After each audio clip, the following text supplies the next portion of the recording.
Ахмед Закаєв, голова уряду Чеченської Республіки Ічкерія у вигнанні, зараз з нами наживо. І от з ним обговоримо це рішення російського суду. Пане Ахмеде, вітаємо вас наживо на Суспільному.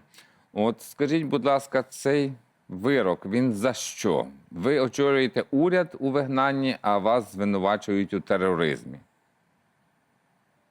Витаемо, доброго вечера. Я приветствую вас и всех наших слушателей и зрителей.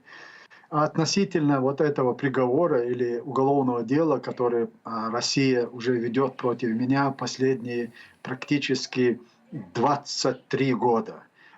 Впервые они это озвучили в 2002 году.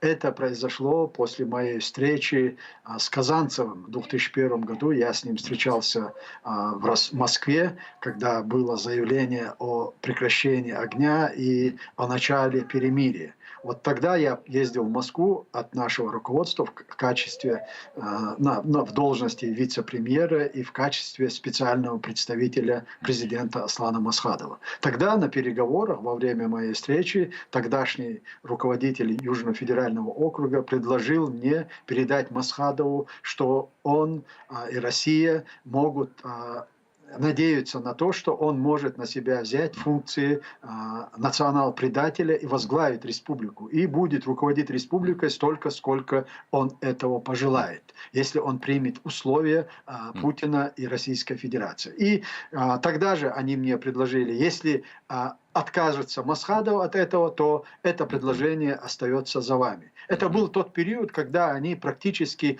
использовали методику перетаскивания и перетягивания политиков, государственных деятелей Чечни на свою сторону. И когда окончательно они убедились в том, что я, не Масхадов, не я, мы не перейдем и не станем национал-предателями, они возбудили первый раз уголовное дело против Масхадова, законно избранного президента, с которым, кстати, Ельцин подписал договор о мире в Кремле.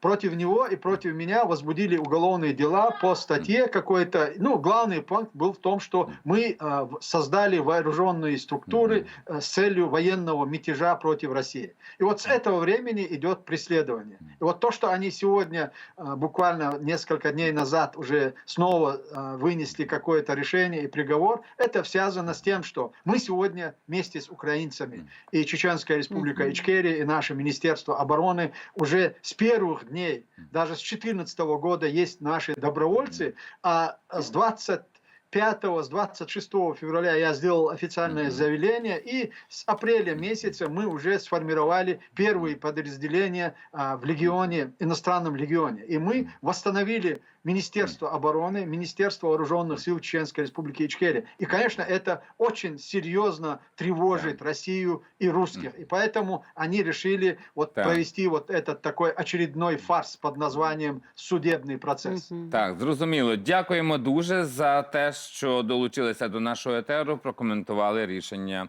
суду Ростові-на-Дону. Ахмед Закаєв, голова уряду Чеченської Республіки Ічкерії у вигнанні, був з нами наживо.